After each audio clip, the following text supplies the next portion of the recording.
Bueno, pues buenos días al público usuario, buenos días a los presentadores.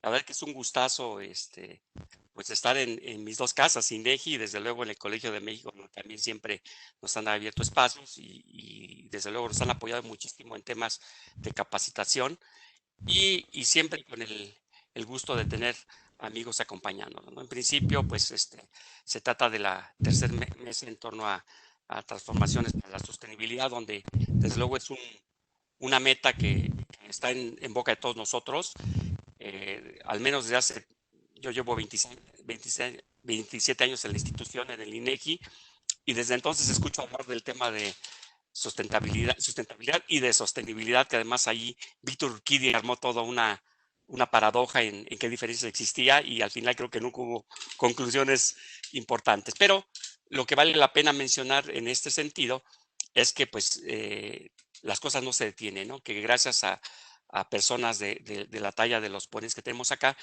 pues seguimos avanzando en torno a identificar tanto cómo medirla, pero particularmente cómo tenemos que llegar a ella, cuáles son las metas, cuáles son los objetivos, pero también cuál es el tránsito, ¿no? Y sabemos que siempre el tránsito no es algo sencillo, que siempre hay que estar elaborando instrumentos y después esos instrumentos estadísticos como los que aquí van a presentar mis colegas, pues desde luego tiene que permear a la política pública, tienen que ser utilizados tanto a niveles nacionales como subnacionales para que en este sentido pues la política pública tenga elementos muy fuertes para que las decisiones que tomemos pues sean las mejores basadas en información dura, información rígida, pero particularmente información donde se discutan mucho las cosas, ¿no? Hoy que estamos justamente en temas de la COVID o de la pandemia, he escuchado que justamente para que una investigación o una vacuna, una propuesta de vacuna, por ejemplo, sea factible, necesita una revisión en pares, ¿no? Y es justamente algo de lo que se tiene que hacer en temas de cómo llegar a la sustentabilidad. Discusiones en pares ahora son en tríos y en cuartetos, perdón, lo cual me parece mucho mejor. Cómo abordar esta temática, me parece que podemos llegar a conclusiones importantes, porque también lo interesante es que de esta mesa de trabajo pues salgan cosas. Por lo pronto, tras bambalina, pues ya acordamos un cafecito para ir viendo cómo a partir de las cuentas ambientales que hace el INEGI podemos apoyar los trabajos tanto de Oscar, de Jair, como de Gordon y como de Antonio, para ver cómo permeamos y cómo apoyamos este proceso. Y los voy nombrando justamente a propósito, para hablar un poco de sus extensísimos currículums. Y como aquí trabajamos con votos de pobreza, los vamos a resumir. Si después me echan pleito, no importa, pero a fines de tiempo voy a hacerlos muy breves porque la verdad que son páginas y páginas de todo el trabajo que han hecho en favor de hacer mediciones sobre la sustentabilidad. En principio les quiero presentar a Antonio Yunes Naude, que además de ser un excelente investigador y profesor del Centro de Estudios Económicos del Colegio de México, pues es un colega que ya tiene muchísimos años también trabajando, aunque es muy joven, tiene muchos años ya trabajando en esta temática y además es miembro de la Junta de Gobierno del Colegio de México y adicionalmente es investigador emérito del Sistema Nacional de Investigadores, trabajando en áreas como desarrollo económico, recursos naturales, sustentabilidad, agricultura y sector rural. Entonces, como se darán cuenta, tiene una amplísima experiencia en el tema y desde luego que su presentación nos va a llenar de mucho gusto porque aborda temas tan importantes como los recursos naturales y sector rural, acompañado de un enfoque multisectorial con base en una matriz de contabilidad social verde. O sea, ni más ni menos que le entra al toro por los cuernos, un complejísimo fenómeno. Ustedes saben que quien ha trabajado matrices de contabilidad social, pues obviamente le tiene que dedicar prácticamente todo el tiempo del mundo, muchos esfuerzos, pero también requiere del apoyo de muchas instituciones. Bueno, soportado por el Colmex y por el INEGI, seguramente vamos a encontrar muy buenos resultados. Bueno, también como parte de esta investigación está Jair López López, quien es asistente de investigación del Sistema Nacional de Investigadores, es maestro en economía por el Colegio de México e ingeniero en economía agrícola por la Universidad Autónoma de Chapingo. Y justamente sus áreas de interés son la economía agrícola y los recursos naturales. Ya ha trabajado junto con Toño Yunes en una evaluación de política agrícola en México a partir de una tipología de productores de alimentos básicos, y la cual está en dictamen. Y desde luego esto significa que el trabajo que nos están presentando acá pues está todavía calientito. De hecho, obviamente yo me adelanté para poder hacer estos resúmenes, en ver las presentaciones, y desde luego que ya traen la idea de justamente buscar conjuntar esfuerzos con nuestra institución y desde luego con las aquí presentes en esta mesa de trabajo, y que gustan sumarse para seguir avanzando en torno de hacer esa medición a través de una matriz de contabilidad social pintada de verde, ¿no? Que, como seguramente sabrán, ya tiene años que se han planteado los procesos. Hay una de las primeras matrices verdes que yo me recuerdo es la que hizo Holanda hace como 25 o 30 años también, y desde luego que permitió vincular los sectores económicos, los sectores ambientales, donde puede decir qué cosa extraemos de la naturaleza, cómo transcurre en la frontera económica y después cómo se devuelve a la frontera ambiental. Entonces, realmente trae ideas muy provocadoras, muy interesantes aquí mis colegas, y seguramente que tendremos una charla muy amena, para lo cual, bueno, pues aunque sea virtualmente, les pido un fuertísimo aplauso a mis colegas, ¿no? En segunda instancia tenemos a Gordon McCord, que también es un colega, afortunadamente para todos nosotros, además habla español sin ningún problema, y que desde luego tiene mucho énfasis en hacer cuestiones de modelaje, trabajos de escenarios y sobre todo incidir a través de la información en políticas públicas. Entonces, seguramente también va a ser un banquetazo trabajar con Gordon, quien es vicedecano y profesor asistente de economía en la School of Global Policy and Strategy de la Universidad de California en San Diego. Es asesor del Sustainable Development Solution Network de Naciones Unidas, y nuestro amigo tiene amplia experiencia en temas de desarrollo sostenible, y su investigación es una intersección de desarrollo económico, salud pública y el medio ambiente, lo cual también es un tema complejísimo por la incidencia que tiene, por ejemplo, el tema de emisiones atmosféricas en la ciudad, el tema, por ejemplo, de producción agrícola y las dietas, particularmente la dieta del mexicano riquísima en grasa, cómo se puede transformar justamente a partir de la producción agrícola sostenible, y cómo desde luego disminuir el impacto que tenemos, digamos, a partir de la famosa huella humana que generamos cada uno de los seres humanos en la frontera ambiental. Además, se especializa en usar datos y análisis geoespaciales para explorar temas como patrones de enfermedades infecciosas bajo el cambio climático, el impacto de la difusión de tecnología agrícola y los patrones espaciales de la violencia. Esto es decir, además nos abre una ventana que desde luego también es algo que en INEGI trabajamos muchísimo con la idea de completar historias estadísticas con geográficas, cómo vincular los instrumentos de georreferenciación a la estadística económica para armar verdaderos cuadros que permitan al usuario entender de manera georreferenciada la información. Entonces, desde luego que también les va a parecer como muy, aparte de novedoso, les va a parecer muy útil el esfuerzo que está haciendo Gordon en acompañarnos y hacer una disertación sobre el tema que hoy traemos. Asimismo, está con nosotros mi amigo Oscar Escolero, que ya le recordaba yo que nos conocemos de unos ayeres, no digo cuántos años, porque somos muy jóvenes, pero ya tenemos mucho tiempo batallando en este tema de generar información y buscar que se utilice para tomar decisiones, sobre todo en materia de agua, ¿no? Y él justamente nos va a platicar del tema de la sustentabilidad en el uso del agua subterránea, el cual que es un tema complejísimo, ya muy añejo también, porque desde luego siempre sabemos que uno de los problemas es la sobreexplotación o sobreextracción del agua subterránea, con problemas consecuentes. Uno, el tema de la distribución. Dos, el tema que es regional, el agotamiento. Si vemos el modelo del agua a nivel nacional, vamos a ver que tenemos disponibilidad del recurso, pero si vemos regionalmente vamos a encontrarnos con que hay lugares donde hay sobreexplotación de los mantos acuíferos, y desde luego con problemas como intrusión salina, como contaminación de los pozos, entre otros. Y desde luego es un tema que le apasiona muchísimo, porque pues justamente Oscar es ingeniero civil con maestría en ingeniería hidráulica y doctor en ciencias de la tierra. Entonces está dedicadísimo en cuerpo y alma a este proceso, y trabajó ni más ni menos que alrededor de 23 años en la Comisión Nacional del Agua. Entonces sí que tiene experiencia en temas relacionados con la administración y evaluación de las aguas subterráneas, pero además es investigador en el Instituto de Geología del UNAM y profesor del programa de posgrado de Ciencias de la Tierra de la UNAM. Y sus áreas de interés es la gestión de las aguas subterráneas,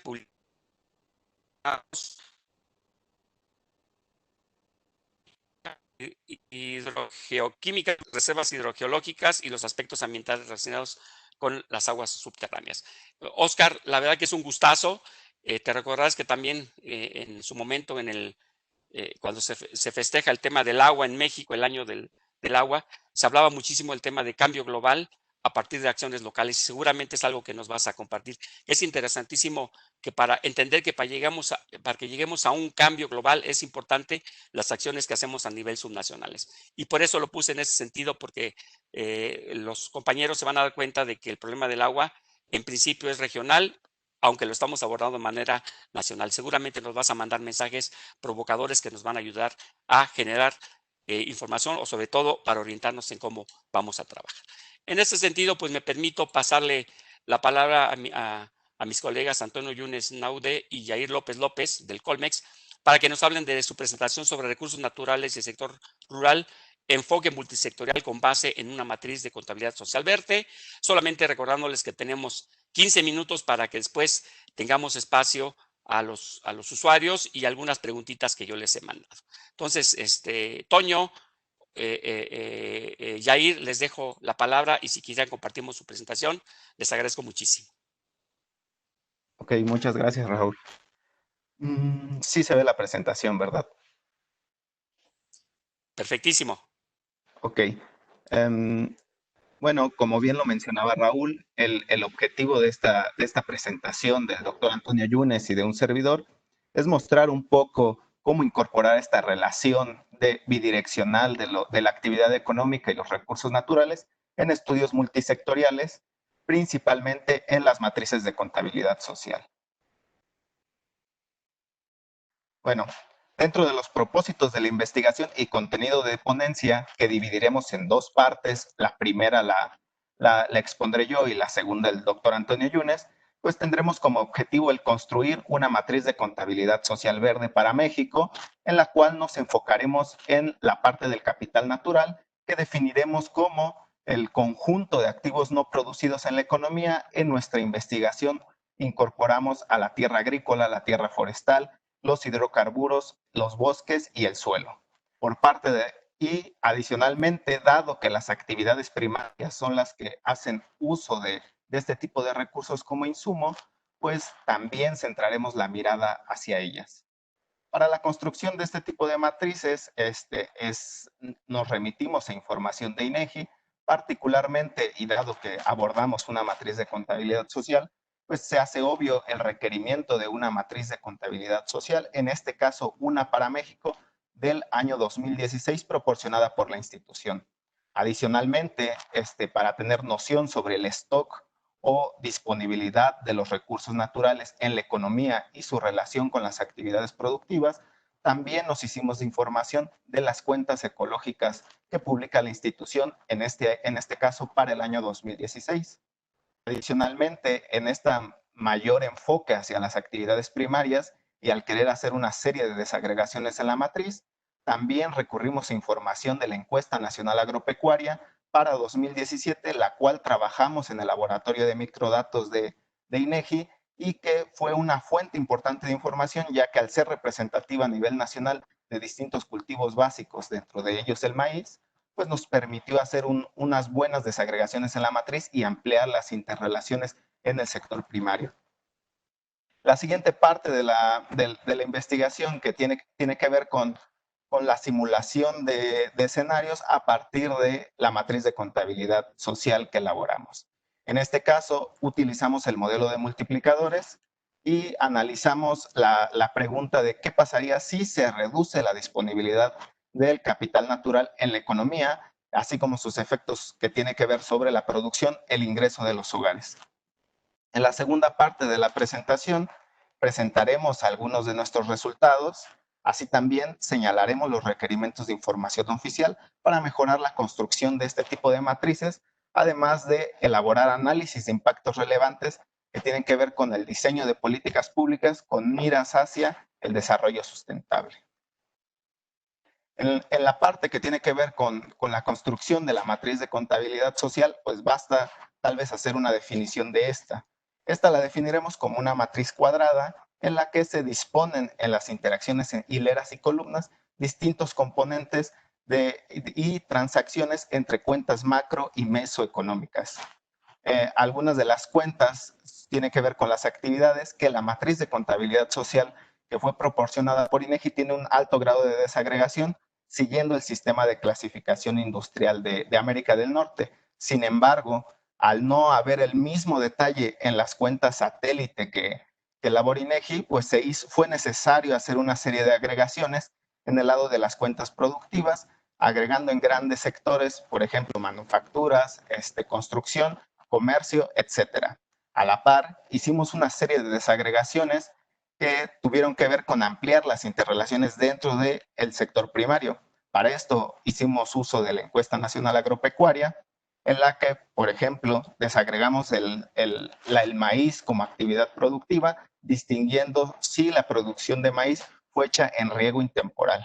A la par, además del trabajo y capital usuales como factores productivos en una matriz de contabilidad social, también incluimos dentro de estos factores productivos a la tierra, al agua y al recurso forestal. El primero de ellos lo incluimos como el ingreso que obtendría el agricultor si diera en renta la tierra con la que produce. El agua lo hicimos de una manera muy aproximada, de tal forma que consideramos el costo por el abastecimiento que reportan las unidades productivas, mientras que el factor del recurso forestal lo incluimos con base en su valor económico neto. Para incluir como tal los flujos de recursos naturales en la actividad productiva y sus diferentes transacciones con el resto de instituciones, hicimos uso de una ecuación de balance de activos, la cual, sin complejidad algebraica, tiene que ver con que los activos al cierre son iguales a los activos a la apertura, más la inversión neta en los activos, más la apreciación. Esta ecuación fue relevante dado que permite guardar la cuadratura en la matriz de contabilidad social que diseñamos. En el siguiente esquema podemos ver a grosso modo los diferentes componentes de esta matriz de contabilidad social verde. El área sombreada o marcada en gris tiene que ver con los componentes originales de la matriz de contabilidad social, en los cuales se tienen las diferentes interrelaciones en el proceso de producción, generación de valor agregado, distribución de hacia los hogares y la demanda de bienes y servicios por parte de los hogares y el gobierno. En las cuentas 6 y 7 que tienen, que no están marcadas, no están teñidas de algún color, estas cuentas fueron nuestras adiciones para incorporar estos flujos de activos naturales en las diferentes actividades productivas vía la demanda de bienes y servicios. Como se puede notar, los componentes en hileras y columnas corresponden a los componentes de la ecuación de balance de activos, por lo que al final la matriz termina cuadrada y no implica un problema alguno. Pero sin embargo, pasar de este modelo en el cual se sintetiza la información agregada de la economía a un modelo estructurado que nos permitiera dar respuesta a preguntas como ¿qué pasaría si se reduce la disponibilidad de activos naturales? Pues implicó hacer una distinción dentro de las cuentas que componen la matriz en endógenas y exógenas. Como estas últimas, consideramos a la cuenta de capital, al resto del mundo y al gobierno. Cabe señalar que el capital de esta economía está conformado tanto por activos físicos como por activos no producidos. Una vez haciendo esta distinción entre cuentas endógenas y exógenas y resolviendo para el total de cuentas endógenas, se encuentra lo que en la literatura se conoce como el modelo de multiplicadores contables, que nos permite hacer simulaciones y que obtiene los efectos directos e indirectos de un choque, en este caso, la disponibilidad de activos. En la siguiente ilustración podemos ver un poco cómo es que trabaja este modelo de multiplicadores y, por ejemplo, ante este escenario que nosotros queremos simular, que es una disminución en la disponibilidad de activos, va en el corto plazo y un nivel de tecnológico fijo, pues se lleva a una contracción de la producción primaria, que son estos bienes los que hacen uso como insumo de estos recursos. Este efecto se traslada al resto de la producción en la economía vía una disminución en la demanda de insumos que al final se retroalimenta en el sistema y termina desembocando a un menor nivel de ingreso de los hogares, que a la par nos lleva a una disminución en la demanda global de bienes y servicios, tanto nacionales como importados, y que al final terminamos con un nuevo equilibrio en el cual las cuentas endógenas, llámese ingreso a los factores productivos, ingreso de los hogares, termina con una menor cantidad de ingreso. A esto lo denominaremos efectos multiplicadores. Adicional, dado que la economía pues considera al resto del mundo y las interacciones con este, parte de las fugas que se sufren en este modelo tienen que ver con una menor cantidad de importaciones. A continuación, el doctor Antonio Yunes nos mostrará algunos de los resultados que hemos obtenido al aplicar esta metodología, por lo que le cedo la palabra. Buenos días. Para empezar, bueno, mucho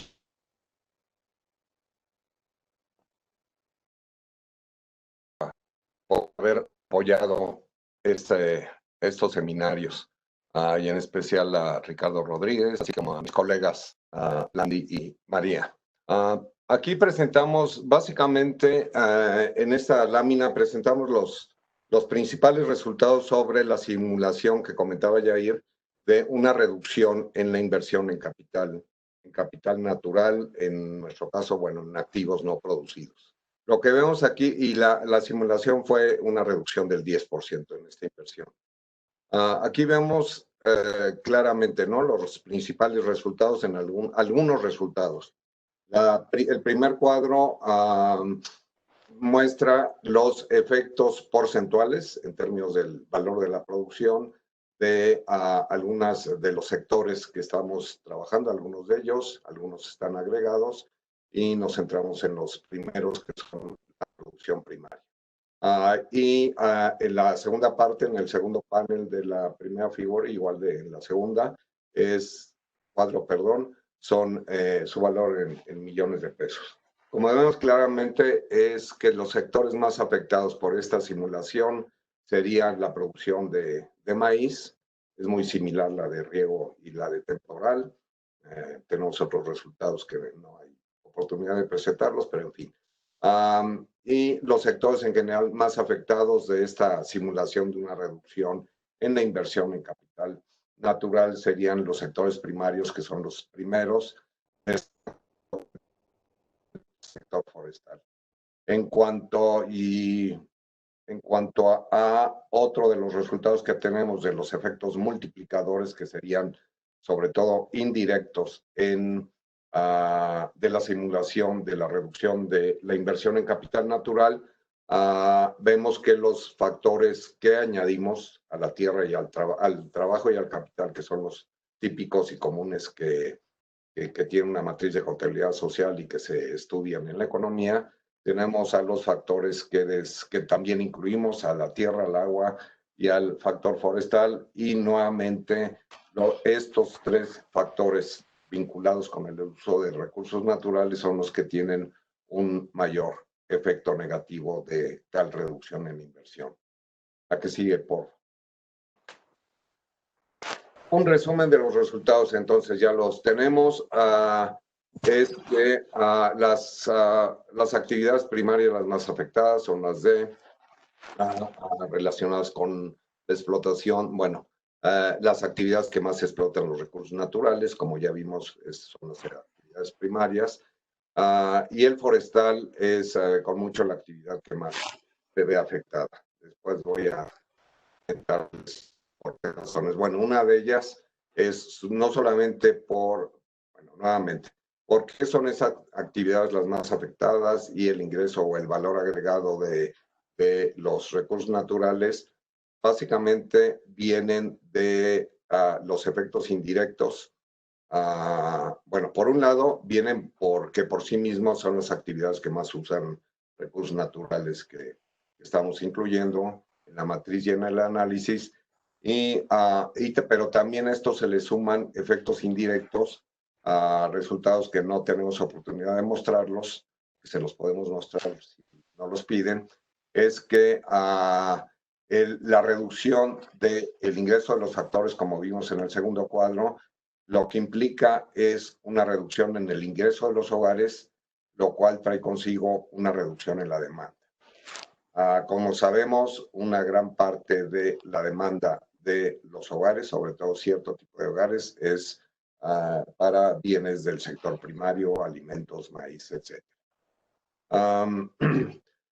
El otro impacto es lo que ya les mencioné sobre valor agregado. paso a las conclusiones, a las consideraciones finales, por favor. Jair, la última, la siguiente. Ok.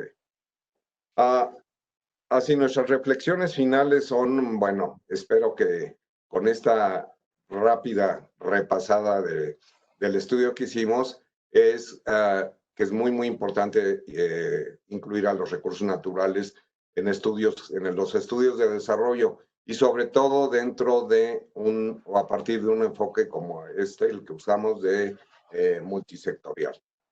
Podemos, y es una investigación para el futuro cercano, espero, podemos hacer otro tipo de ejercicios y usando otro tipo de modelos de este tipo general que también son multisectoriales. Y un proyecto de investigación que queremos hacer es comparar los resultados de choques con base en los dos modelos, porque estos dos modelos, el de multiplicadores y el de equilibrio general, se pueden considerar como los casos extremos. Los de multiplicadores suponen que hay, entre otros supuestos que hace, es que hay recursos, que no hay, que hay desempleo de los recursos, y en el segundo tipo de modelos se supone pleno empleo. Entonces es un proyecto en curso y que se pueden comparar los resultados.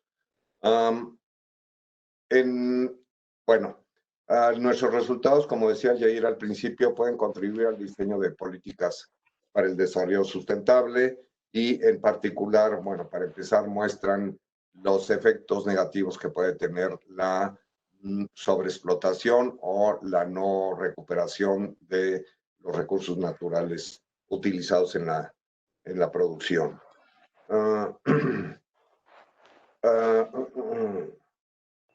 Bueno, la otra parte que podemos discutir también y que retoma una de las propuestas que escuchamos en la sesión del viernes pasado por parte del profesor Mendelssohn es la valoración de los recursos naturales, una discusión, los que estuvieron en la presentación fuerte sobre cómo valorar, ¿no?, los recursos naturales. Lo que hicimos nosotros fue hacer una valoración, como expuso rápidamente Jair, económica y también de reposición.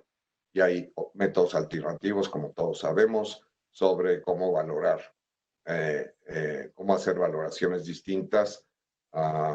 Y bueno, que es todo un reto, pero hay posibilidades de mejor de consideraciones y de consideraciones para valorar los recursos naturales. Ok, todo esto, bueno, como sabemos, requiere de información y datos. Y como decía Raúl al principio, es yo creo que una manera de empezar a discutir y de poder discutir, de hacer sobre todo, yo sé que es una labor muy fuerte, pero podríamos hacer sinergias entre investigadores interesados por el desarrollo sustentable y el trabajo que hace INEGI. Para concluir, lo único en lo que quiero insistir es que este trabajo, debido a todos los retos que hay para construir un sistema, ¿no?, de contabilidad social en donde se vinculan todas las actividades y el sector social, es decir, los hogares, la distribución del ingreso, etcétera, requiere de muchísima información. Y si incluimos a los recursos naturales, como acabo de decir, pues incluye hacer ya sea supuestos o otra forma de valorar los recursos naturales. Entonces, para concluir, es una ilustración, pero esperamos, Jair y yo, que valga la pena para ir avanzando en el conocimiento y en los estudios sobre los retos que tiene México y el mundo en general para lograr un desarrollo con cuidado de los recursos naturales. Muchas gracias. No, muchas gracias a Toño y a Yair por tan interesantísima presentación, y desde luego que pues que sí que permea, y estamos ahí a la espera de un cafecito para charlar con el detalle y ver cómo nos podemos apoyar con las cuentas ambientales de CASINEGI para ver cómo ser un insumo para la investigación, porque realmente se requiere de este tipo de trabajos que fortalezcan la toma de decisiones y sobre todo pensar en cómo hacer monitoreos para los objetivos de desarrollo sostenible que son parte de las metas que todos tenemos presentes a nivel local y a nivel nacional y a nivel internacional, desde luego, ¿no? Muchísimas gracias, compañeros, y sobre todo por atenerse a los tiempos específicos. Para los oyentes y participantes, seguramente algunas de los párrafos que Toño y Jair nos comentaron se iba entrecortando de repente el audio. Sin embargo, bueno, pues tenemos las presentaciones que les harán llegar o disponibles por parte de los colegas organizadores, y desde luego pues también están los correos electrónicos por si alguien quiere posteriormente consultarlos o mandarles aportaciones, que siempre son bienvenidas, ¿no? Porque de verdad que el diálogo, la discusión siempre abren rutas, y siempre 4 ojos o 100 ojos ven mucho más que 2 ojos, ¿no? Muchísimas gracias.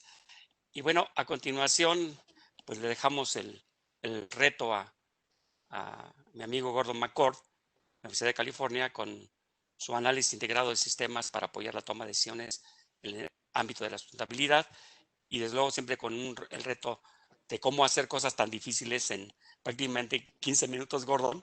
Esperemos que el tiempo sé que no es suficiente, pero que al menos abra apetito para que si en posteriores ocasiones hay oportunidad, pues hacemos algo con mucho más tiempo, porque realmente vale la pena dedicarle a este tipo de temas.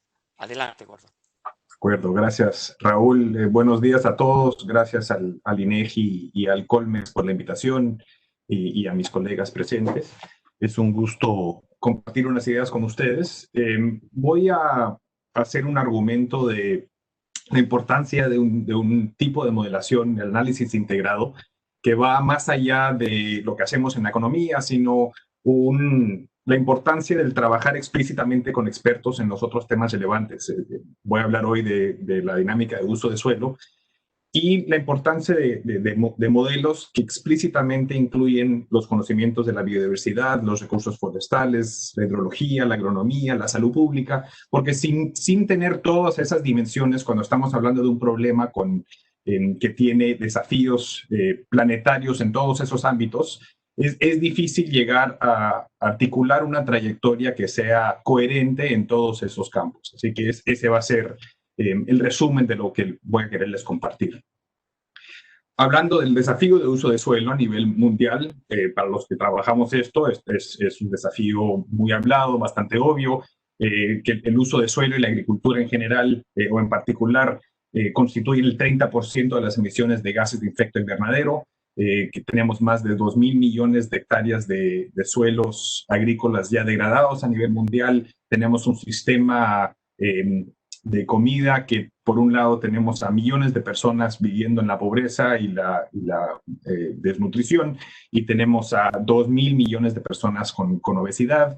Tenemos problema de uso de agua. Todo esto es una sola problemática compleja, y nosotros, y ni decir los desafíos de conservación de la biodiversidad y funcionamiento de sistemas ecológicos. Entonces, todo es difícil para un solo modelo y una sola disciplina. Yo vengo del lado de la economía. Es muy difícil pensar que una sola disciplina y una tradición de modelación, viniendo de una disciplina, va a poder abordar con problemas tan complejos como los de sustentabilidad para el siglo XXI. Entonces, ¿cuáles son ya más específicamente los problemas acá? Estamos viviendo a nivel mundial una pérdida de biodiversidad sin precedente, sistemas alimentarios que no son sostenibles y gran cantidad de gases de efecto invernadero que provienen del sector de uso de suelo y cambio de uso de suelo. Y a pesar de ese gran desafío, tenemos un problema en que, a diferencia de otras metas sociales que tenemos a nivel mundial, no hay metas cuantitativas en el sistema internacional para alimentación y uso de suelo. No hemos articulado exactamente aquí queremos estar como planeta para el año 2050 en cómo usamos nuestros suelos a nivel mundial. Y eso causa que haya poca coherencia en la política pública, un debate muy polarizado en muchos países del mundo, incluyendo en México, Estados Unidos, muchos otros, en cuanto a cuál es la narrativa compartida como país que tenemos para abordar los trade-offs en las decisiones que tenemos para el uso de suelo, y una falta de análisis integrado que incorpore todos los elementos relevantes para poder trazar una trayectoria coherente y correcta desde el punto de vista científico que mantenga a la humanidad dentro de los límites planetarios para estos sectores. En el tema agropecuario, hay grandísimos efectos de derrame internacional que no se abordan cuando se trabaja un modelo a nivel nacional. No solo por el lado de las políticas públicas que escogemos tienen efectos sobre nuestros vecinos y viceversa, pero también las externalidades en cuanto a la contaminación o la degradación de ecosistemas también afectan a nuestros vecinos, y como hay tanto comercio internacional en comestibles, es un poco ilógico pensar que México puede desarrollar una trayectoria de uso de suelo sustentable para su país sin saber cuál es la trayectoria de los próximos 50 años de la China, de India, de Estados Unidos y Canadá, el resto de Latinoamérica, porque el sistema está tan integrado a nivel internacional que esto requiere una modelación. Si bien es nacional, tiene que estar adentro de un paraguas de modelación internacional para tener coherencia, ¿no? Y al mismo tiempo, entonces, los actores que más están innovando y de donde van a venir muchas de las soluciones a nuestros problemas, que es el sector privado, no tiene una señal clara de la política pública, y con eso no pueden tomar los riesgos para invertir en nueva ciencia sin saber cuál va a ser la política pública en cuanto a uso de suelo durante las próximas décadas. Y esa falta de coherencia se ve a nivel internacional. En lo que es el uso de suelo, cae por un lado dentro de las contribuciones determinadas nacionales de los acuerdos de París.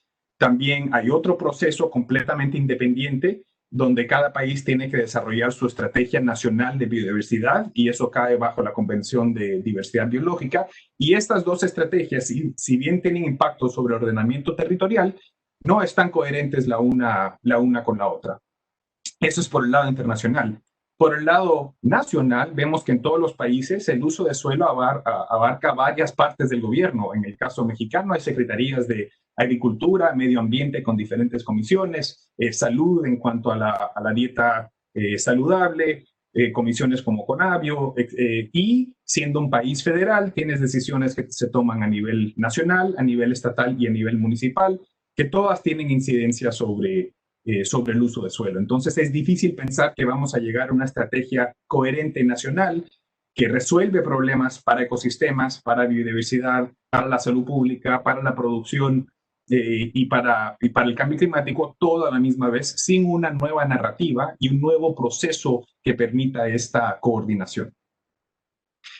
Entonces, la apuesta aquí hay un consorcio que se formó liderado por el Sustainable Development Solutions Network de las Naciones Unidas y con YASA en Austria, y se llama FABLE por sus siglas en inglés: Food, Agriculture, Biodiversity, Land Use and Energy.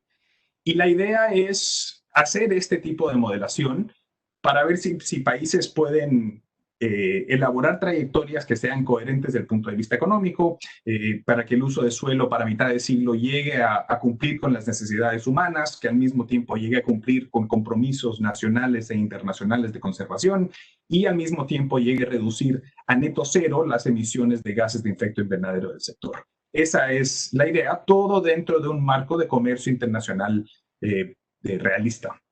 ¿No? Ya tenemos 21 países nacionales que están trabajando en sus trayectorias, incluyendo México, y son países que incluyen economistas agrícolas, expertos en el sector forestal, nutriólogos, biólogos, ecólogos, todos trabajando juntos para alimentar los datos y la modelación y los supuestos de estos diferentes modelos. Y como explico, en resumen de qué es lo que tratamos de hacer con estos modelos, es muy ambicioso porque estamos tratando de hilar una trayectoria muy difícil, porque está tratando de cumplir con estas metas para mitad de siglo que nos mantienen como una sociedad mundial adentro de los límites planetarios de conservación, de cambio climático, y que al mismo tiempo usamos los suelos de tal manera que llegamos a alimentar a toda la población humana que existirá en el año 2050, que será más grande de la que tenemos ahora, más rica, con más demanda para los productos animales, y que estamos al mismo tiempo abordando los derrames internacionales de toda esa problemática. Y la idea entonces acá es, cuando ya se han formado todos estos países, incluyendo equipos nacionales en los países, incluyendo México, es que hay metas mundiales cuantitativas para mitad de siglo, en temas de seguridad alimentaria, gases de efecto invernadero, conservación, bosques, agua, nitrógeno, fósforo. Entonces, se acuerda a nivel mundial que el mundo tiene que estar a ciertas metas para mitad de siglo.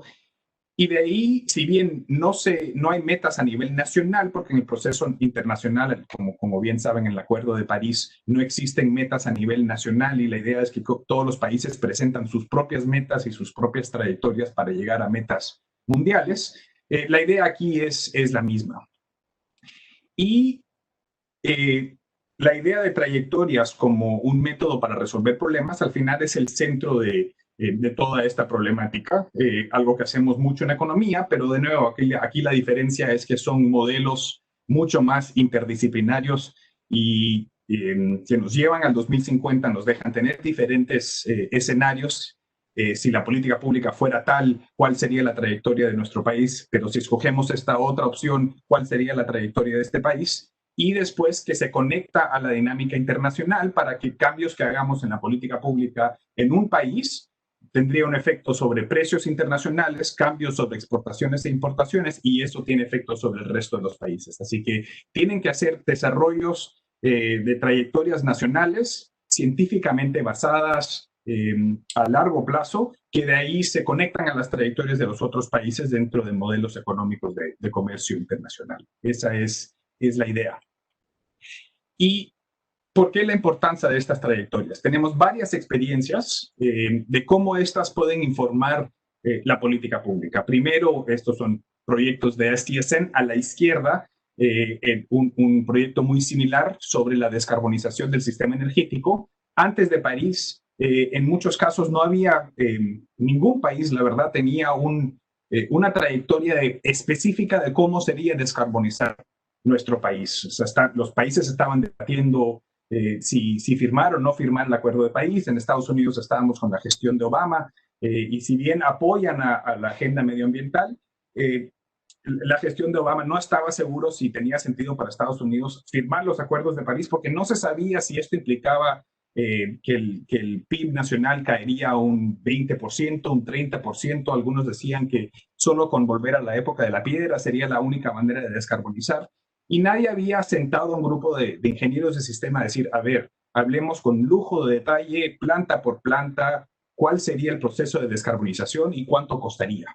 Y haciendo esas trayectorias para que los políticos vean cuáles son los costos, dónde estaríamos para 2030, 2040, 2050, en una trayectoria científicamente basada, con supuestos muy transparentes de costos y de mejoría de eficiencia, le ayudó a los políticos, en este caso al presidente Obama, a tener la confianza de decir, sí, está bien, o sea, firmemos este acuerdo porque si bien es muy ambicioso, no es algo infactible para nuestro país. Entonces, la idea de trayectorias puede ser muy potente para impulsar el diálogo nacional e internacional.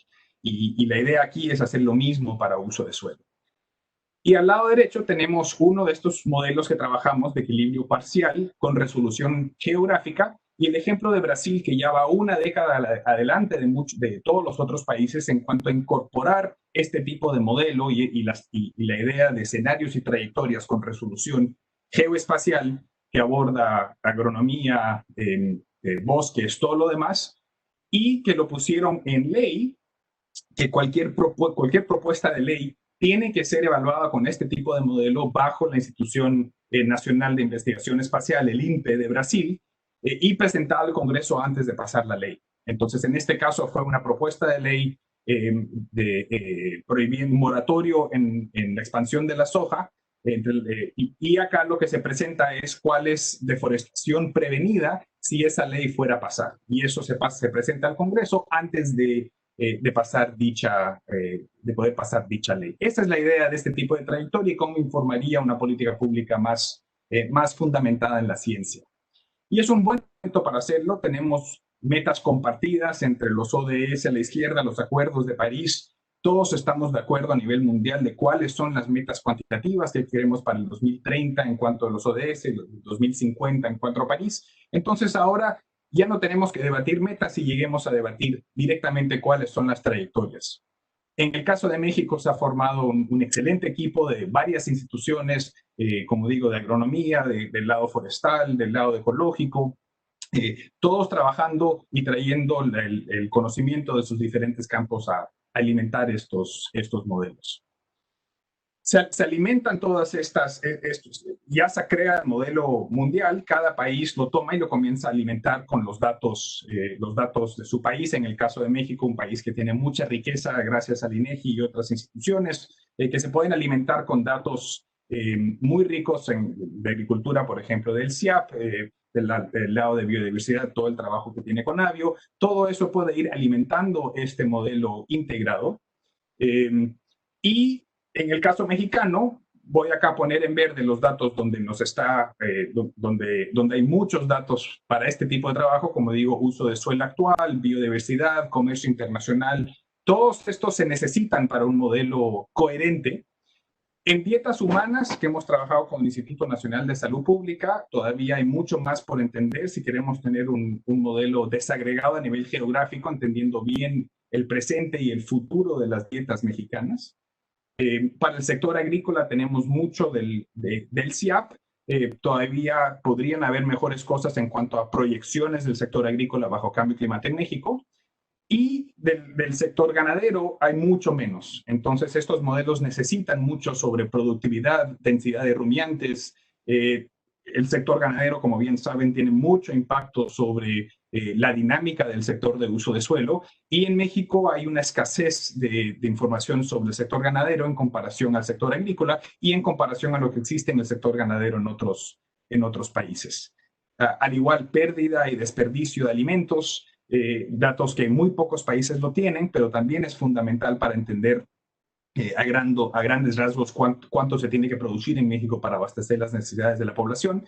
Y si se desperdicia el 30%, eso es muy diferente al desperdiciar el 10%.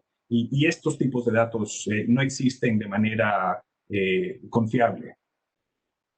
Eventualmente, para los modelos más complejos que vamos a estar trabajando, la idea es llegar, como se imaginan los economistas, a elasticidades de oferta por producto agrícola y por producto ganadero, a una alta resolución geográfica. Eso sería lo ideal, es llegar a tener los suficientes datos para poder construir estas elasticidades de oferta, para que cuando una política pública afecte el precio, sabemos exactamente en cuáles sectores del país vamos a ver una reducción de oferta en productos agrícolas y ganaderos y poder modelar eso bien. Y para eso faltan muchos datos para poder hacer eso.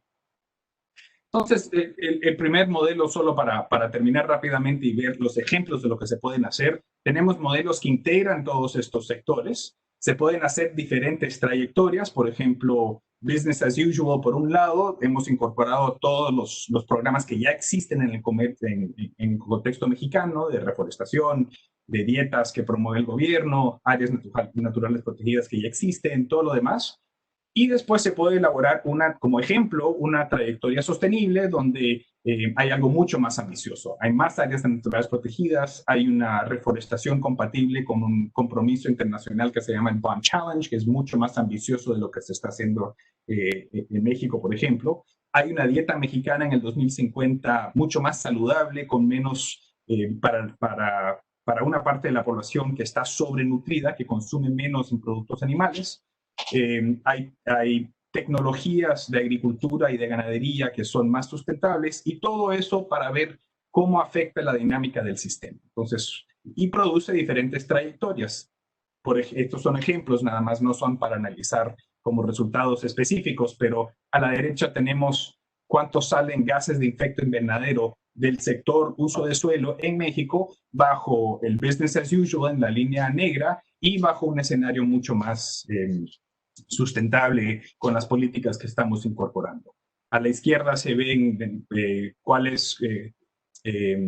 cuánta área protegida habría bajo estos diferentes escenarios.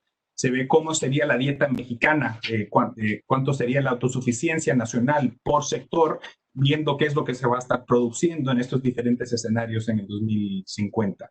Y también se llega a ver, ya que estos modelos se conectan a lo que están haciendo los otros países, se puede ver cuál es la contribución de México a estos diferentes, a las diferentes metas internacionales. Por ejemplo, aumento forestal a nivel mundial, cuál es la contribución de México bajo diferentes escenarios. O procesos donde las áreas protegidas predominan, siendo áreas protegidas naturales o también otro tipo de uso de suelo mixto que promueve la biodiversidad. ¿Cuál sería la contribución de México dentro de una evolución mundial? Ese tipo de cosas se puede hacer, informa mucho el diálogo internacional en los procesos de país y la contribución de México y también en la Convención de Biodiversidad, como también la idea es la elaboración de política a nivel nacional. No solo a nivel nacional, estas cosas en un país federal como México tienen que hacerse a nivel estatal también, porque mucha toma de decisión ocurre a nivel estatal en cuanto al uso de suelo. Estamos comenzando un ejercicio similar con el estado de Jalisco. Vamos a hacer otros con Baja California y esperamos que otros más. Pero la idea es este tipo de herramienta para toma de decisiones a nivel nacional y también a nivel. Les dejo entonces con mis últimas conclusiones, porque ya se acabó mi tiempo, que el buen diseño de la política pública requiere un análisis a nivel de sistema que abarca varias disciplinas relevantes. La economía tiene parte de estas herramientas, pero necesitamos mucho más que la economía para poder modelar bien un sistema de sustentabilidad para suelos. Y esto requiere una nueva movilización de datos para poder calibrar este tipo de modelo. Entonces, si bien el INEGI es uno de los líderes a nivel mundial en cuanto a provisión de datos para el análisis, necesitamos también muchas cosas nuevas para alimentar y hacer realistas estos modelos para la toma de decisiones. Y con esto les dejo. Muchas gracias. Muchísimas gracias, Gordon. Aparte de un tema tan complejo, la verdad que muy bien sintetizado. Y bueno, ya te voy armando aquí las preguntas que tienes, muchos seguidores. Seguramente vas a recibir preguntas interesantísimas. Pues tenemos un poquito más de tiempo. Si me preguntas y respuestas, donde puedes ampliar algunas cuestiones. Hay muchísimas cosas ahí ocultas todavía en tu presentación. Muchísimas gracias. Y bueno, le pasamos ahora la palabra, en el caso, Oscar Escolero, con el tema de hacia la sostenibilidad y el uso del agua subterránea, que es un tema que honestamente creo que no pasa de moda, porque los problemas justamente del agua son muy similares a los de hace 20 años, los de hace 5 y los del año pasado, y seguramente los adelante, Oscar, por favor. Muy bien, pues muchas gracias, INEGI y a Colmex por esta invitación y darme la oportunidad de platicar algunas ideas con ustedes. Voy a utilizar algo les voy a platicar una historia de cómo se fue construyendo lo que tenemos ahora, en términos del uso del agua subterránea principalmente, y al final intento proponer algunas ideas de hacia dónde deberíamos de ir. Primero,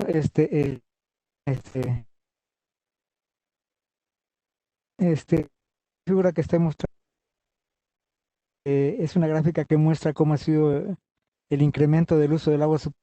Es un ejemplo para la ciudad de San Luis Potosí, en donde la ciudad de San Luis Potosí por 150 se basa principalmente de presas de agua superficial, y a medida que fue creciendo la población, que son los cuadros en color negro, fue aumentando la extracción de agua subterránea a partir de pozos, de manera que se dio un crecimiento extraordinario del uso del agua subterránea para abastecimiento de agua potable para las ciudades. Eso mismo ha sucedido en prácticamente todas las ciudades del centro y norte del país. Y también lo que vemos en la siguiente figura, también ha sucedido en la agricultura. Este es un ejemplo que me gusta utilizar, y ese del acuífero de la costa de Hermosillo, en el estado de Sonora, en el norte del país, en donde una región que era un desierto muy, muy conocido por su extrema aridez, que es el desierto de Sonora, pues a partir del riego con aguas subterráneas, se transformó en lo que vemos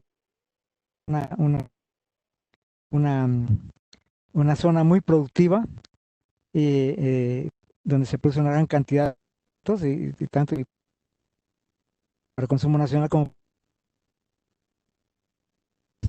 y lo cual ha generado una enorme riqueza monetaria para los propietarios originales de estas parcelas, y eso ha permitido una transformación total de la vida en estas regiones. Esto nos ha llevado a la siguiente figura. Perdón, Oscar, ¿puedes maximizar la presentación para que todos los usuarios la vean? A ver, Sí, ahí. Perfecto. Ahí está bien. Ok, bueno, eso me lleva a la siguiente figura. La siguiente figura me gusta mostrarla porque nos muestra precisamente qué es lo que ha sucedido a escala del país.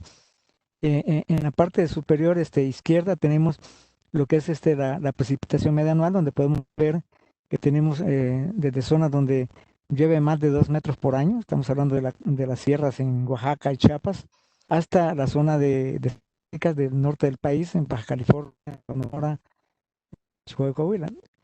Y por otro lado podemos ver en la figura superior derecha toda esa región árida, y los círculos negros son los que representan el tamaño de las ciudades, donde podemos ver que la mayoría de las ciudades grandes e importantes del país pues están ubicados en esta zona donde hay escasez de agua, la zona árida del país.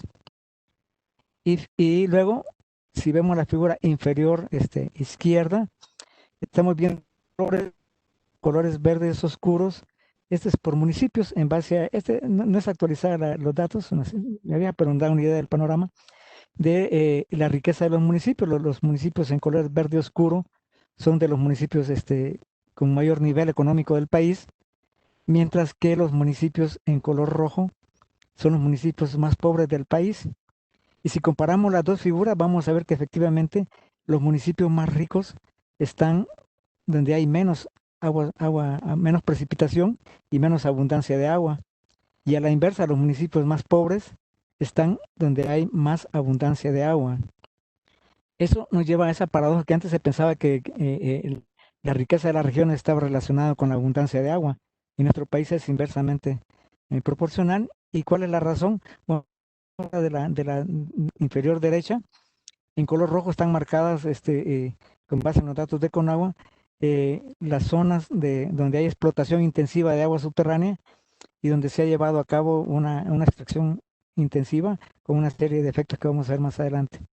Dicho de otra manera, tenemos un país que se ha desarrollado económicamente básicamente a partir de la explotación intensiva del agua subterránea, y hoy nuestra economía depende precisamente del agua subterránea. Así podemos ver que el 90% del abastecimiento rural depende de agua subterránea, el 75% del abastecimiento de agua potable en las grandes ciudades depende del agua subterránea, el 72% de la industria que se autoabastece depende del agua subterránea, y más del 60% de la agricultura tecnificada y de alto rendimiento que se genera para exportación también depende del agua subterránea. Es decir, nuestra economía hoy, en este momento, se basa en explotación intensiva del agua subterránea. Y bueno, eso no ha sido gratuito. Llegado a situaciones como esta es una figura para la zona de Charco aquí en el país, en donde la barra superior nos muestra el volumen de agua estimado con base en los datos de Conagua, de lo que se recarga, y la figura número 1, que es la barra número 1, que es la figura inferior en color verde, es la extracción total que se hace para todos los usos.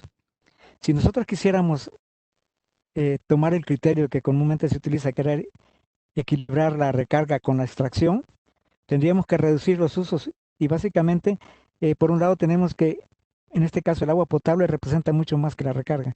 Significa que tendríamos que eliminar prácticamente todo el uso diferente al agua potable, y aún así no podríamos equilibrarla. Es decir, eliminar el uso en la agricultura, en la industria, servicios, etcétera. Y aún así no podríamos llegar ni siquiera a los volúmenes que están concesionados, que en la mayoría de estas regiones los volúmenes concesionados son mucho mayor que la recarga estimada por la Conagua. Esto nos genera un problema complicadísimo para la gestión del agua subterránea, ya que amenaza la sostenibilidad de todas las actividades económicas en esas regiones, si quisiéramos llegar a este criterio de equilibrar la recarga con la extracción, que vamos a ver más adelante que tampoco es un criterio válido, pero bueno, en este caso, aquí ya tenemos un problema de una falla terrible en términos de cómo se puede hacer la gestión del agua. Un tema importantísimo y que se descuidó durante muchísimo tiempo es que se nos olvidó que el agua subterránea es la que mantiene funcionando los ecosistemas, ya que el flujo base de los ríos, los manantiales, los humedales, la marisma, los pantanos, etcétera, todos esos ecosistemas dependen de las descargas naturales del agua subterránea. Y cuando hacemos la explotación intensiva del agua subterránea, pues lo que estamos haciendo es interceptando esas descargas naturales para utilizarla para la agricultura, la industria, agua potable, etcétera, etcétera. Y eso genera una serie de impactos terribles en esos ecosistemas. Así podemos ver que tenemos en esta siguiente figura, que son una serie de impactos. La figura, la gráfica de la superior izquierda, nos muestra cómo unas galerías que abastecían de agua potable en Monterrey se fueron secando a medida que se fueron perforando más pozos en la región. En la figura superior derecha tenemos una zona en la Macazapa, en Guerrero, en donde vemos cómo cada vez le han ido agregando escalones al pozo para poder persiguiendo el agua subterránea, que se han ido batiendo los niveles para poder suministrar agua en las poblaciones rurales. La figura de la foto de la inferior izquierda es un río en Oaxaca que era permanente, que ahora prácticamente está seco. En la inferior derecha tenemos manantiales, un manantial en el estado de Hidalgo, que servía de abastecimiento, que se captaba en esa caja que está ahí, servía de abastecimiento para agua potable a unas comunidades, se agotaron, se secaron. En fin, en Chalco, hundimientos y agrietamientos. En todo el país podemos tener una serie de impactos ambientales que han sido provocados por esta forma de extraer el agua subterránea de manera tan intensiva. Y bueno, esto nos lleva pues a una serie de costos económicos y sociales, ambientales, relacionados pues con la explotación intensiva del agua subterránea. No me detengo a platicar cada uno de ellos, pero bueno, están relacionados. Lo interesante de esto es que muchos de estos costos no están internalizados, son externalidades que lo sufren sectores externos a las personas que se benefician, así como en la costa de Hermosillo. Los agricultores se volvieron muy ricos con la explotación del agua subterránea. Hay otros sectores que han sufrido ese impacto, esas externalidades, y que en las cuentas que se hacen para la gestión del agua no están debidamente internalizados. Bueno, un tema que nos preocupa, un tema está asociado con esto, es en los análisis que hemos hecho sobre el impacto del cambio climático en el agua, en la disponibilidad del agua. Este es un ejemplo de un análisis que hicimos para la Ciudad de México, en las fuentes de abastecimiento de agua potable de la Ciudad de México. Como ustedes saben, una parte se extrae aquí en la zona urbana de la ciudad y otra parte se importa de otras cuencas en el Estado de México y en el Estado de Michoacán y en el Estado de Hidalgo. Y que de acuerdo a esto, pues el impacto que se espera es que haya periodos de lluvia más intensas, lo cual nos lleva a que haya una menor infiltración, hay más inundaciones, pero hay menos infiltración y por lo tanto menos agua subterránea.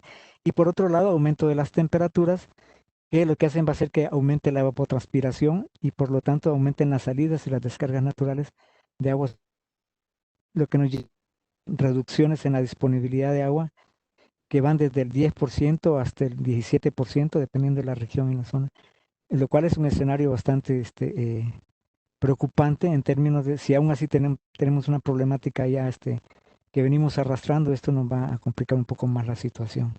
Pero bueno, déjenme platicarles un poco más de historia.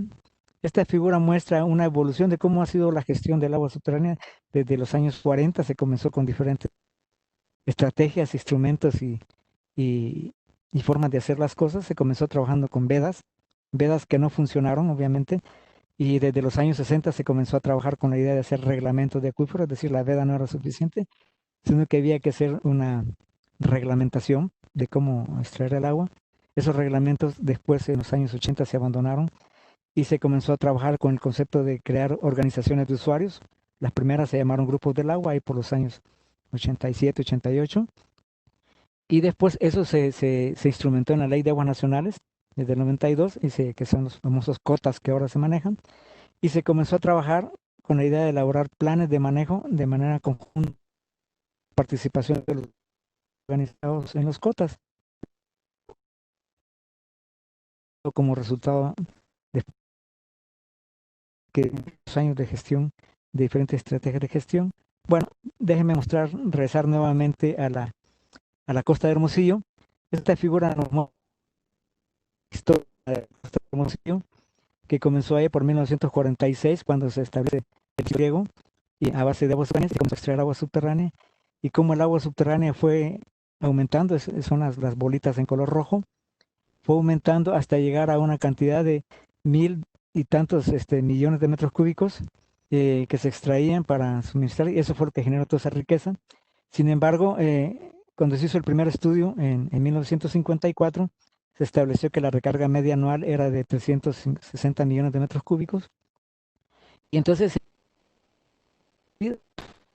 se hacer para tecnificar la agricultura, eficientar, cambiar patrones de cultivo, etcétera, etcétera, reubicar las parcelas, todo, nivelar con rayos láser las tierras, todo lo que la ciencia y la tecnología dice que hay que hacer, se hizo y se logró bajar la extracción de 1.100 y tantos millones de metros cúbicos a los 360 millones de metros cúbicos que decían los estudios técnicos que había que hacer, es decir, se redujo a una tercera parte la extracción de agua subterránea. Sin embargo, cuando analizamos el comportamiento de los niveles del agua subterránea, que son las bolitas en color gris, esta de la zona empezaron a abatirse de una manera continua y permanente, y a pesar de que se redujo la extracción a la tercera parte, los niveles del agua subterránea ni se enteraron, no reaccionaron para nada. Entonces, en 2005, esa idea que se tenía de que igualando la extracción con la recarga se podía estabilizar el acuífero, se hizo un nuevo estudio y se encontró que la recarga en ese entonces era de alrededor de 180 millones de metros cúbicos. Surgieron muchas preguntas, como si la recarga no, o qué es lo que había pasado. Se dieron miles de explicaciones en ese entonces y ninguna dejó satisfechos. Lo que sí provocó es, como ustedes pueden ver, pues que a partir de 1992 los agricultores comenzaron paulatinamente a ir incrementando nuevamente la extracción de agua subterránea, pues ante el fracaso de todo el esquema de gestión que se había utilizado hasta esa fecha. Y bueno, hoy la situación sigue igual. Esta figura llega hasta el 2000, pero estamos a la fecha en que todo sigue igual, sigue aumentando la extracción y los niveles siguen para abajo. Es decir, todo lo que se ha hecho para la gestión del agua subterránea en esta región ha fracasado. ¿Y qué es lo que pasó?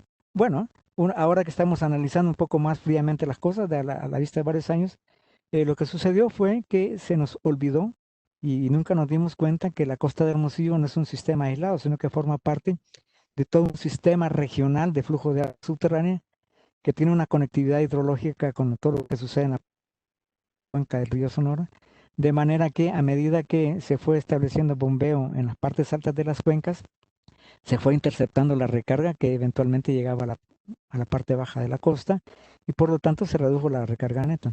Esto nos lleva a el modelo de gestión que teníamos por acuífero, pues prácticamente está obsoleto y tenemos que empezar a pensar en un modelo de gestión con base en estos sistemas regionales de flujo de agua subterránea. Esto nos llevó a trabajar en poder identificar todos los sistemas regionales de flujo de agua subterránea que hay en el país. Y es este mapa que estoy mostrando aquí, son 65 sistemas los que se identificaron. Y hay un libro que está, aquí está la portada del libro que está publicado, que fue publicado por el IMTA. Hay una versión circulando por ahí, en donde se identifican estos 65 sistemas, en donde ya sí, ahora sí, cómo hacer la gestión del agua subterránea a través de estos 65 sistemas de flujo, de manera ya integrada, tanto superficial como subterránea. Y bueno, pensando en estos temas que hemos hablado sobre, tenemos una situación de extracción de agua subterránea que no es sostenible, ya que tenemos un volumen adicional que se extrae a costa del almacenamiento en subterráneo. Bueno, se han planteado esquemas, no únicamente en México, en todo el mundo se utiliza este esquema, en donde se intenta hacer intervenciones para, por un lado, reducir la demanda de agua, obviamente hacer más suficiente el uso del agua, indudablemente, utilizando todos los temas, pero además la búsqueda de fuentes alternativas, como puede ser la desalación de agua de mar, la captación de agua de lluvia, la búsqueda de acuíferos profundos, etcétera, etcétera. Y uno más que se ha utilizado en México poco, pero se ha utilizado históricamente, que es el manejo de la recarga. Es decir, introducir la recarga hacia los acuíferos, aumentar la recarga de los acuíferos a partir de los excedentes de agua superficial, del agua residual tratada, etcétera, etcétera, al fin de alcanzar un nivel sostenible de extracción de agua subterránea. Esto es perfectamente viable. Como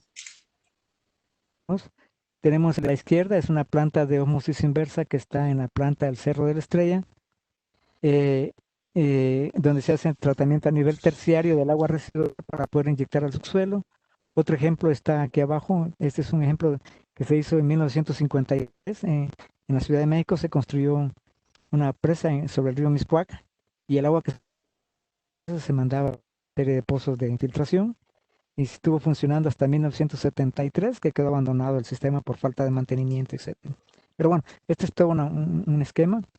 A la izquierda tengo un comercial, es un libro que publicamos también sobre manejo de la recarga.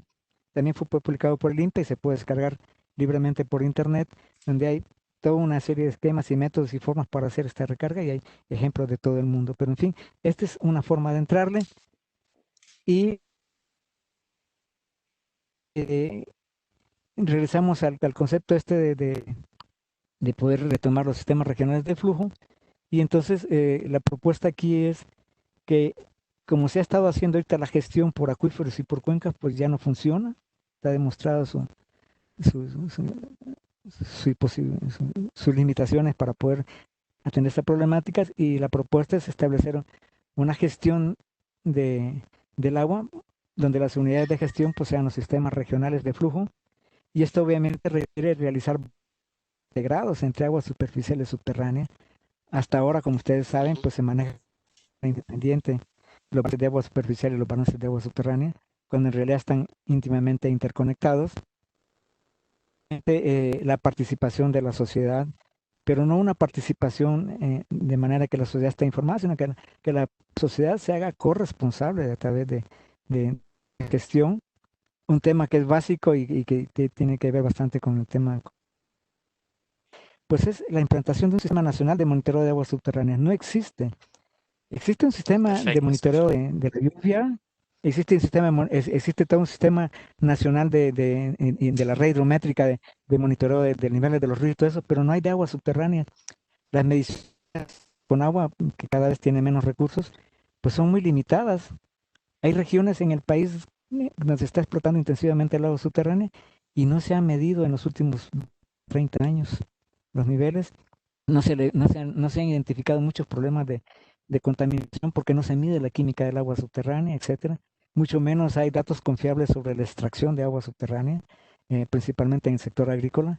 En fin, todo es un sistema nacional de monitoreo. Y aquí me surge una pregunta que sirve para los que nos están escuchando. Un problema quizás que pueda haber de fondo es que el hecho de que la red de monitoreo del agua sea con agua quien nos maneja y con agua también es quien toma las decisiones sobre la gestión y establece las políticas públicas, pareciera que se genera un problema de que es juez, porque si las políticas públicas no están funcionando, no existe una contraparte que pueda decirle no está funcionando, porque está midiendo y no estamos detectando eso. Yo creo que debería de haber una tercera institución, o quizás arribar a nuevos arreglos institucionales. Puede haber una contraparte que le pueda decir a Conagua, oye, esa política pública que estás utilizando no está funcionando. Muchas gracias, Oscar. Bueno, pues Muchas gracias. trabajar en planes de gestión del agua de manera integrada. Muy bien, pues ese es en resumen.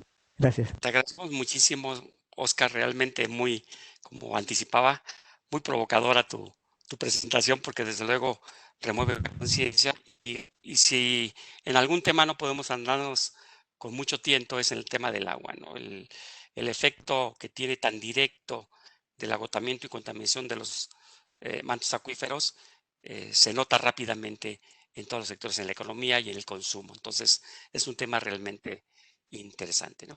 Bueno, pues queremos agradecer, nos quedan pocos minutos, queremos agradecerles muy enfáticamente las presentaciones tan provocadoras, insisto, con ese tema que nos hacen tanto Toño como Yair, Oscar y desde luego Gordon.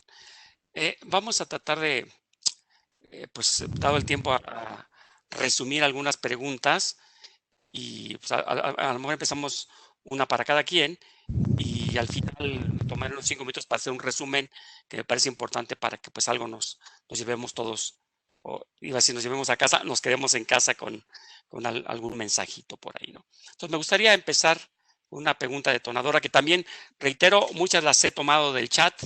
En principio Los usuarios les agradecen muchísimo las presentaciones, les felicitan mucho, son enfáticos en que son excelentes las presentaciones, ya las tendrán de regreso en PDF o en PowerPoint por vía de los organizadores. Y para Toño, le preguntamos una cuestión que me parece que es fundamental hoy, ¿no? Que existe la presunción de que con el lockdown o con el parón debido a la pandemia han disminuido las emisiones contaminantes al aire, agua y suelo. La pregunta es, ¿qué se puede esperar una vez que el crecimiento económico regrese a la normalidad en cuanto al impacto ambiental? Adelante, Toño. Sí, gracias. Pues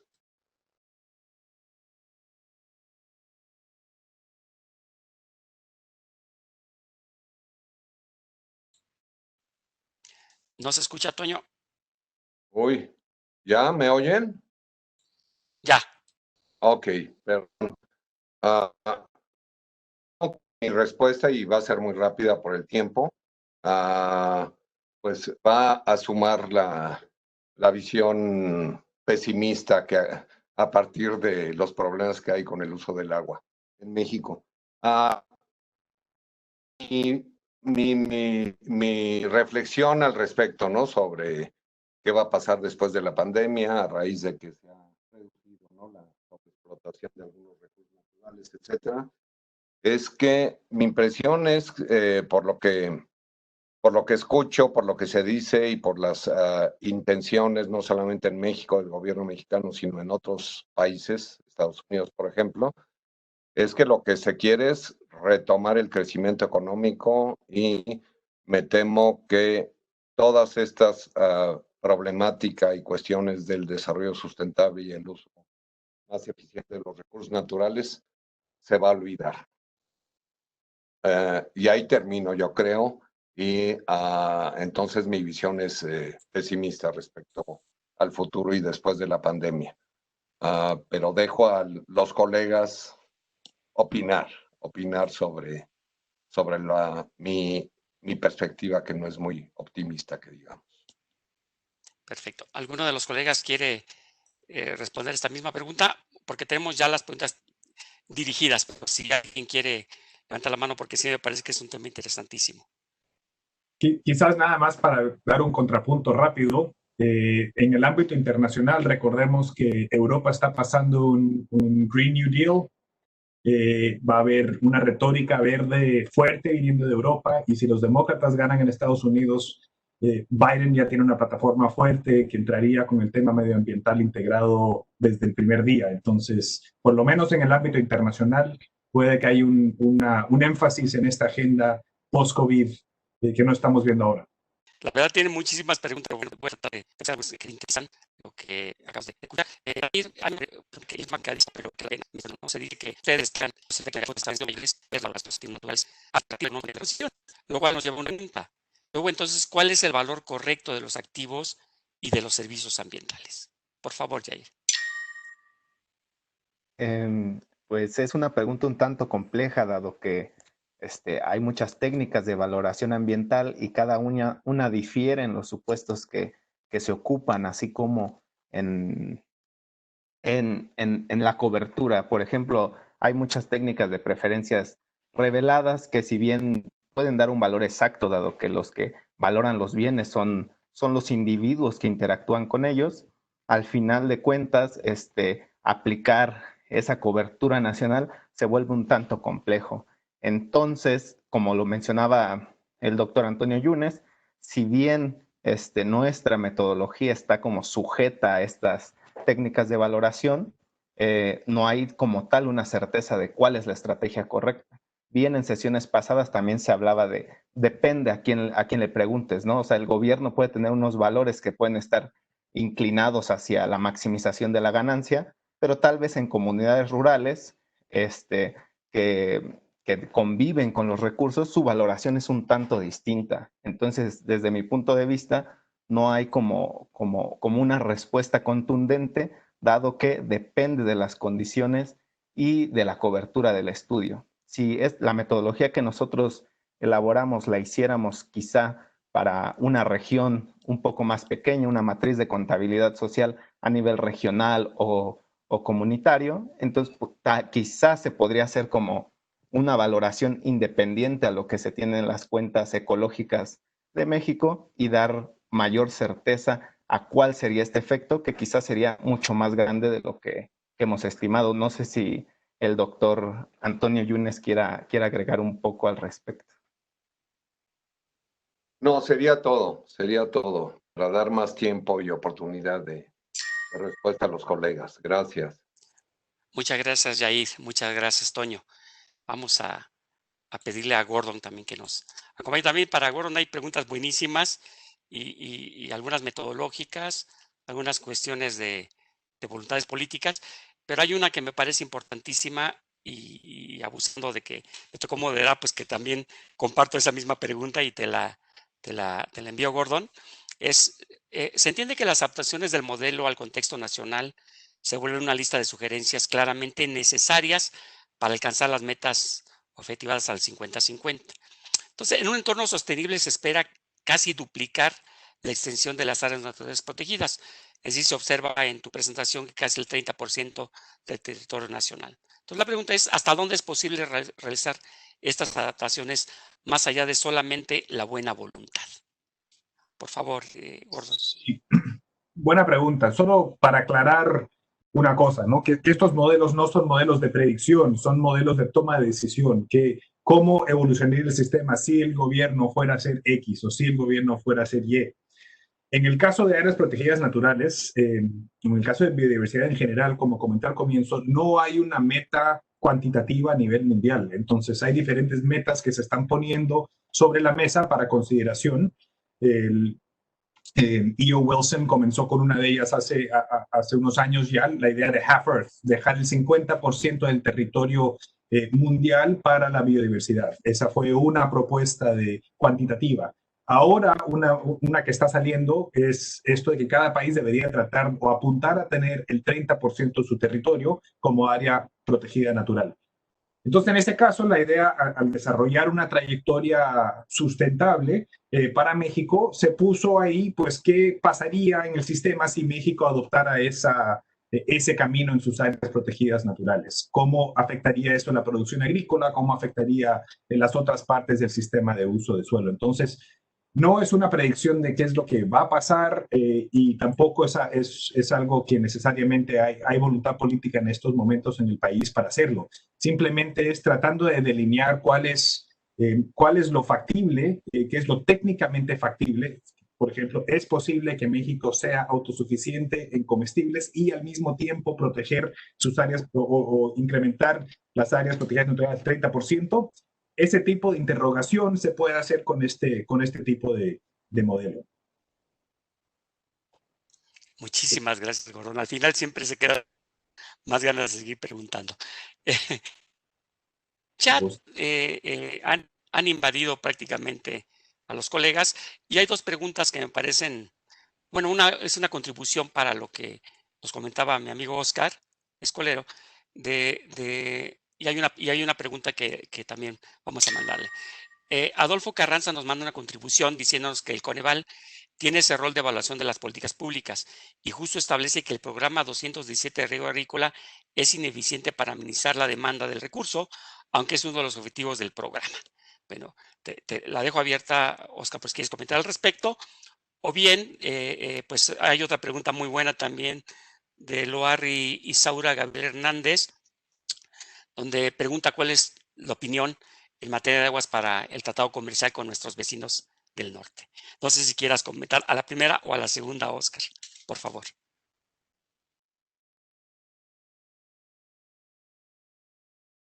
Gracias. Las dos preguntas son muy interesantes. La primera, sí, efectivamente, el Coneval hace las evaluaciones, pero son evaluaciones post-mortem, diría yo, porque se trata de evaluar cómo funciona. Y sí propone, como pone algunas vías correctivas. Sin embargo, no es más allá en su papel, digamos, diría yo que es bastante limitado. Yo creo que se requiere tener una contraparte política que pueda tener igual fuerza que las instituciones actuales para poder reorientar la forma en que se hace la gestión del agua a escala nacional. Y para mí que esa debería de venir a partir de las organizaciones de la sociedad civil, tanto organizaciones de usuarios del agua como otros tipos de organizaciones, ambientalistas, etcétera, etcétera, que pudieran de alguna manera volverse como observadores de la evolución y la conservación del recurso y al final poder tener una más fuerte que global. Ahora, en cuanto a al agua, los tratados internacionales, un tema complejísimo, más político que técnico. Efectivamente, bueno, pues por alguna razón hay tratados internacionales que están firmados desde hace muchísimos años y de los cuales México está obligado a cumplir. Se puede discutir muchísimo si es justa o no los acuerdos que se alcanzaron o si las condiciones en el momento en que se firmaron los acuerdos eran las adecuadas para firmarlas. Yo participé mucho cuando trabajaba en la CONAGUA en la parte internacional, en la Comisión Internacional de Límites y Agua. Y sí, efectivamente hay toda una estrategia ahí y que tiene que ver, mucho tiene que ver también con la presión social que existe del lado de Estados Unidos para que se cumpla con los tratados internacionales. Parte de esa agua, pues la requieren los agricultores del lado de Estados Unidos. Entonces, en estos tiempos como ahorita que hay elecciones, seguramente los agricultores del lado de Estados Unidos presionan a sus gobernantes para que ellos exijan el cumplimiento de los tratados, porque es agua que les va a llegar a ellos. Y en temporada electoral de Estados Unidos, no creo que ellos quieran aflojar la presión sobre México para que cumpla los tratados. Entonces el gobierno de México se ve obligado a cumplir. Entonces se vuelve todo un problema complejo, que yo creo que, como insisto, tiene que ver más con cuestiones políticas que con cuestiones técnicas. Muchas gracias. No, no. El tema del agua tiene complicaciones e implicaciones hacia adelante, hacia atrás y hacia los lados, ¿no? Por todos lados. Y a manera de ir cerrando, pues con este mensaje, solamente describir que se ha tratado de 3 ponencias basadas en la actividad económica y su impacto en el capital natural, pero lo rico es que utilizaron diferentes instrumentos estadísticos y geográficos, como esquemas contables, matrices, modelos de escenarios, modelos de servicios, y que dan cuenta desde luego del desequilibrio que existe entre las enormes problemáticas ambientales y las muy contadas opciones para resolverlas, ¿no? Que precisamente son más grandes los problemas que las opciones, pero que al final los ponentes dejan ver muy claro la pérdida de los activos naturales a cambio del incremento de los activos económicos no producidos. Como bien dice Oscar, a veces ya ni esto último, ¿no? Denota una asociación muy estricta entre el crecimiento económico y el impacto ambiental, debido a un agotamiento del agua subterránea, suelo, pérdida de nutrientes, cambio en el uso del suelo, etcétera, que favorecen a las actividades económicas como la agricultura, la ganadería, al tiempo que trastocan los acervos de bosques primarios y secundarios para alterar ese balance del carbono en suelo y en biomasa. Vimos también cómo los ecosistemas, perdón, ¿alguien quiere comentar algo? Okay. Raúl, Vimos también, un momento al final, sí, nada más. sí, Perdón. gracias. Vimos también cómo los ecosistemas proveen de importantes servicios a la economía y al consumo de los hogares, aprovisionamiento de agua, madera, biomasa, servicios de regulación del aire y del clima, servicios culturales, etcétera. Su alteración hace que la cantidad y calidad de los servicios vaya disminuyendo con el tiempo y pues una matriz de contabilidad social puede arrojar un mayor detalle sobre estos flujos de una frontera a la otra. ¿Cuánto sale del medio ambiente, cómo transita por la economía y cómo y cuánto regresa a la frontera ambiental? Es un tema que queda pendiente para todos nosotros. En la sesión de este día se habló de la necesidad de coordinar estrategias y acciones a nivel internacional, nacional y global, y local, pero también de integralidad en las acciones y pilares para su gestión, promoción y aplicación. Eficiencia y resiliencia de los temas agrícolas, conservación y restauración de la biodiversidad, seguridad alimentaria y dietas saludables. Son propuestas que se vuelven condición para las necesidades de las generaciones presentes y futuras explícitas en diferentes metas como hambre cero, disminución de gas de efecto invernadero, cero deforestación neta, entre otras. Los autores destacan el uso de modelos y otros instrumentos estadísticos y geográficos. En este caso vimos Globium, pero sabemos que hay otros modelos que pueden ayudar como Lucy, Aries, Inves, cuyo insumo principal para el desarrollo de propuestas no radica exclusivamente el papel ni en las computadoras, sino en la voluntad de todos nosotros para construir un mundo mejor y más habitable a partir de información robusta y consistente como la que inciden en construir mis colegas para su aprovechamiento en la toma de decisiones. Muchas gracias. Y bueno, parece que nos quiere comentar algo antes de despedirnos. Por favor, adelante. Sí, disculpa, Raúl. Nada más un anuncio. Tenemos planeado el INEGI y el Colegio de México elaborar un libro con algunas de las ponencias. Ya invitamos a todos los ponentes a contribuir para el libro. Entonces, pues se lo anunciaremos. Queremos hacerlo lo antes posible y esto sobre todo para el público que nos ha acompañado. Les vamos a informar, ¿no?, sobre cuando se publique el libro con las ponencias. De todas maneras, vamos a distribuir las ponencias. Disculpa, Muchas Raúl, gracias, Toño. gracias. ¿Alguien más quiere comentar algo, aparte de darnos un fuerte y caluroso saludo y abrazo? Perfectísimo, pues es un gustazo. Muchas gracias a los presentadores, Toño, Yair, Oscar, Gordon, y particularmente muchas gracias a los organizadores, pero sobre todo al público usuario que la verdad nos han nutrido de muchas ideas, muchos conceptos y muchas aportaciones. Muchísimas gracias a todos por su apoyo y su colaboración. Hasta luego. Gracias a todos. Y a cuidarnos mucho, por favor.